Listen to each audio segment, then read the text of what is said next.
Welcome guys to a brand new video on solo leveling Arise. So my last video was taking a look at the developer notes. Now I want to take a look at one specific part from this developer note that I think a lot of people might not be talking about, simply because everyone's focused on Beck, which, spoiler, might be a bait unit because Chow Hain should be coming out on global release, so you might want to save resources for that. It isn't guaranteed, and I believe Beck's banner will still even be available when global release comes out, maybe or maybe not. I can't really say for certain, but he might be a bait character. I will make a separate video surrounding him.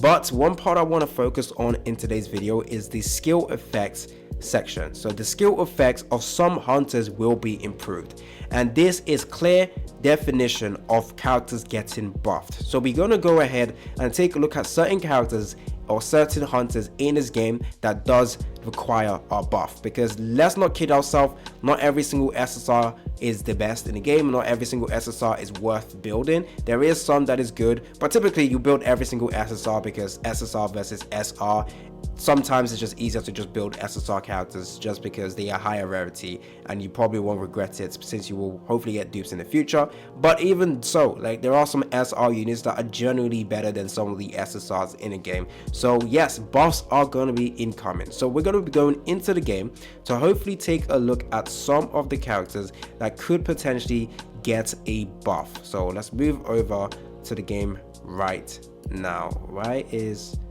my screen not allowing me to? There we go. So we are in the game. Let's first take a look at some of the hunters available in the game. I will point out some issues with some of the hunters that probably be changed in the future. So the optimization, we don't know when it's going to happen, but it's probably going to change our tier list. It's going to make some of the tier lists outdated very fast. So with COG Wu, is there a reason to optimize her? I don't think so. I think she's actually one of the top 3 best hunters in the game. If they were to optimize her, it's probably to improve the shield effect that she has, because shielding in general just keeps you safe for 2 hits, and after that it breaks and it's pretty much useless. So they could potentially buff up COG Wu by increasing her shield effect from 5% to 10% in here, and from 10% to 15%. So that's something they could do, and that would be a welcome change, because in general the shielding isn't too impressive. I can't lie. What you will be using COG Wu for is the main DPS potential she has, especially when you're going against Cerberus. But her kit revolves around shield. It would be really good if they could optimize the shield effect. And if I take a look at the dupes, increased damage, okay, increased users breakability, it doesn't say anything about increasing shield. So the shield is just going to remain flat 10% and will probably be one of the most useless part of her kit, because she's essentially going to be a main DPS, and the shield isn't going to be too impressive. So that's something they could actually go ahead and optimize. Now before I carry on with the video guys, don't forget to like and subscribe, stay tuned for more content on solo leveling Arise. I am very excited about this game's future. We saw the latest developer notes. The devs are talking about some of the changes coming out, changes to the gold as well. So I will definitely be releasing a lot more content on the game. So to make sure that you guys don't miss out on those videos, hey, subscribe to the channel, and if you guys find this video helpful, then go ahead and click the like button. So that is it with regard to COG Wu. That's some optimization that honestly will be well deserved, but isn't something that she definitely needs. She'll still be top 3. Next up, we got Emma Laurent. Honestly, nothing really much to optimize with her. She's really good, like in general. There's nothing really bad about her.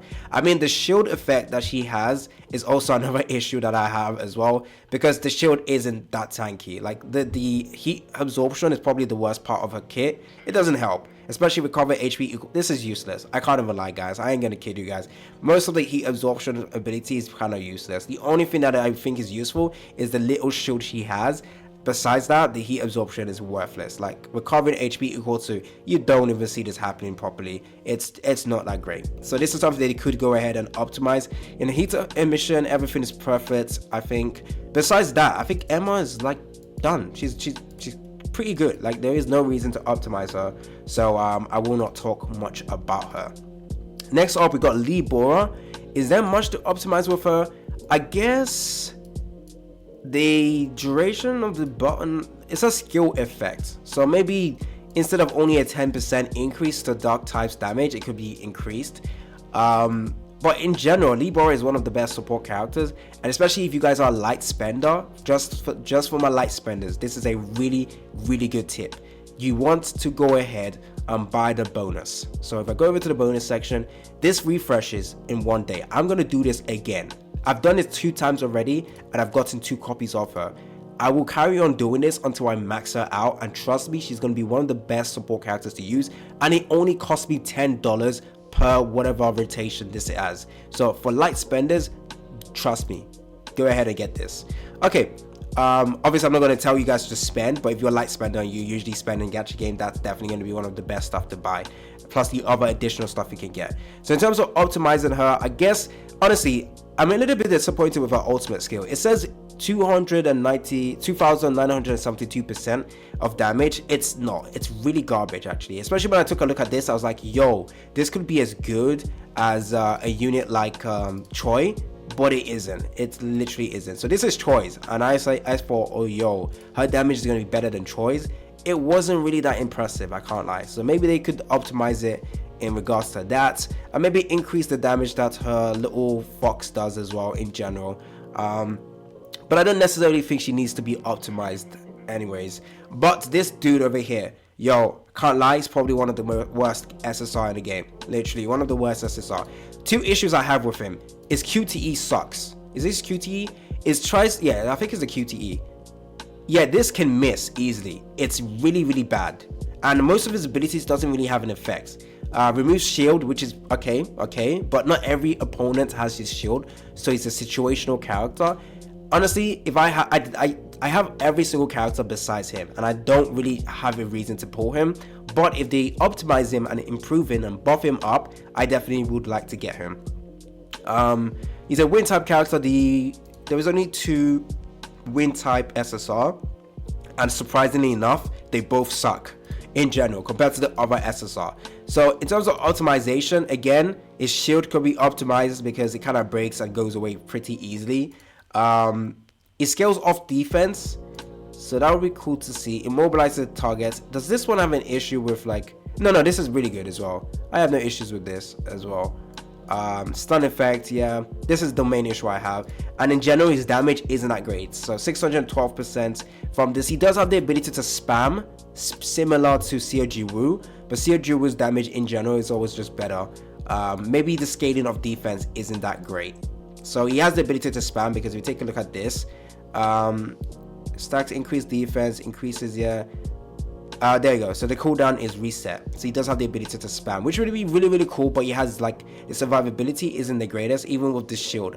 Once again, increases the user's defense by this, creating a shield equal to of his defense. In general, defense just, in general, shield just sucks in this game, I can't lie. It's just like 2 hits, 3 hits, and that's it. I really hope they optimize the shield in general. So that would be a buff for COG Wu, and also a buff for him. And in general, probably increasing his percentage for his damage as well. That would be really good. It could be actually really good, because most of his skills are AoE, guys. Most of his skills are AoE. It's just that this skill is situational.